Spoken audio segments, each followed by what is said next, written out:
Tuck Everlasting, Chapter 10. Winnie had grown up with order. She was used to it. Under the pitiless double assaults of her mother and grandmother, the cottage where she lived was always squeaking clean, mopped and swept and scoured into limp submission. There was no room for carelessness, no putting things off until later. The foster women had made a fortress out of duty. Within it, they were indomitable. And Winnie was in training, so she was unprepared for the homely little house beside the pond, unprepared for the gentle eddies of the dust, the silver cobwebs, the mouse who lived and welcomed to him in the table drawer.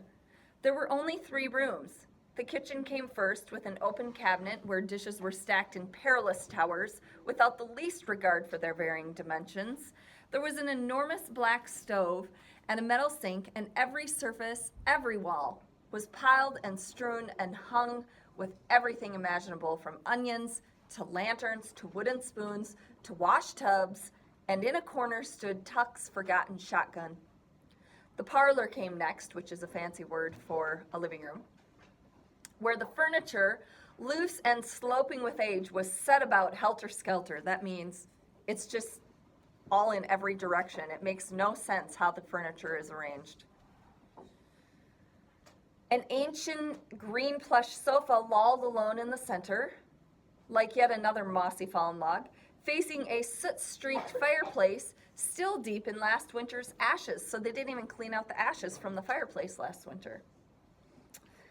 The table with the drawer that housed the mouse was pushed off, also alone, into a far corner, and 3 armchairs and an elderly rocking chair stood about aimlessly, like strangers at a party, ignoring each other. Great simile there. Beyond this was the bedroom, where a vast and tipsy brass bed took up most of the space, but there was a room beside it for the washstand and the lonely mirror, and opposite its foot a cavernous oak wardrobe which leaked the faint smell of camphor.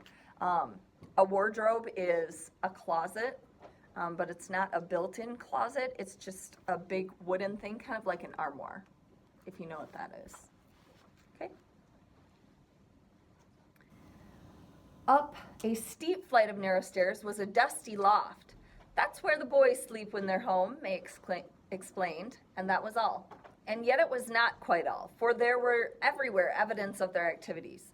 May's and Tuck's, her sewing, patches and scraps of bright cloth, half-completed quilts and braided rugs, a bag of cotton batting with wisps of its contents like snow drifting into the cracks and corners, the arms of the sofa webbed with strands of thread and dangerous with needles, his wood carvings, curly shavings furring the floor, and little heaps of splinters and chips, every surface dim with the sawdust of countless sandings, limbs of unassembled dolls, wooden soldiers, a ship model propped on the mouse's table waiting for its glue to dry, and a stack of wooden bowls, their sides smooth to velvet, the topmost bowl filled with a jumble of big wooden spoons and forks like dry bleached bones. "We make things to sell," said May, surveying the mess approvingly. She likes the mess. They don't ever clean up. They just keep working and making things. And still, this was not all, for on the old beam ceiling of the parlor, streaks of light swam and danced and wavered like a bright mirage, reflecting through the windows from the sunlit surface of the pond.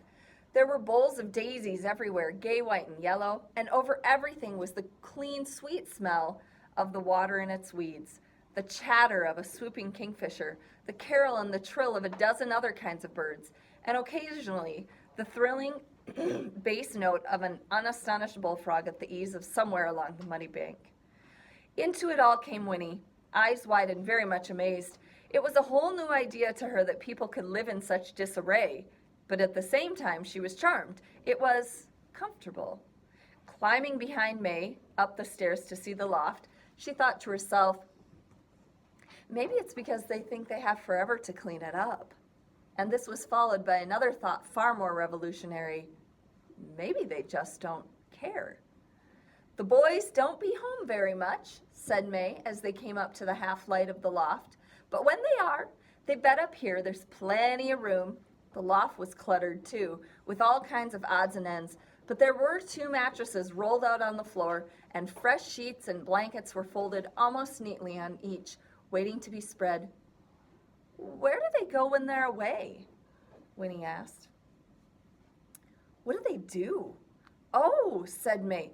Oh, they go different places, do different things. They work at what jobs they can get, try to bring home some of their money. Miles can do carpentering, and he's a pretty fair blacksmith too. Jesse now, he don't ever seem too settled in himself. Of course, he's young. She stopped and smiled. That sounds funny, don't it? Still, it's true, just the same. So Jesse, he does what strikes him at the moment, working in the fields or in saloons, things like that, whatever he comes across. But they can't stay on in any one place for long, you know. None of us can. People get to wondering, she sighed. We've been in this house about as long as we dare, going on 20 years. It's a right nice place. Tuck's got so he's real attached to it. Then, too, it's off by itself. Plenty of fish in the pond, not too far from the towns around. When we need things, we go sometimes to one, sometimes the next, so people don't come to notice us much, and we sell where we can. But I guess we'll be moving on one of these days. It's just about time. It sounded rather sad to Winnie, never to belong anywhere. That's too bad, she said, glancing shyly at May. Always moving around and never having any friends or anything. But May shrugged off this observation. Tuck and me, we got each other, she said, and that's a lot. The boys now, they go their separate ways. They're some different. They don't always get on too good. But they come home whenever their spirit moves them, and every 10 years, first week of August, they meet at the spring and come home together, so as we can be a family again for a little while. That's why we was there this morning. One way or another, it all works out. She folded her arms and nodded, more to herself than to Winnie. Life's got to be lived, no matter how long or how short. She said calmly, you just got to take what comes. We just go along like everybody else, one day at a time. Funny, we don't feel no different, leastways I don't. Sometimes I forget about what's happened to us, forget it altogether, and then sometimes it comes over me and I wonder why it happened to us. We're plain as sawdust Tucks. We don't deserve no blessings if it's a blessing, and likewise, I don't see how we deserve to be cursed if it's a curse. Still, there's no use trying to figure out why things fall the way they do. Things just are, and fussing don't bring changes.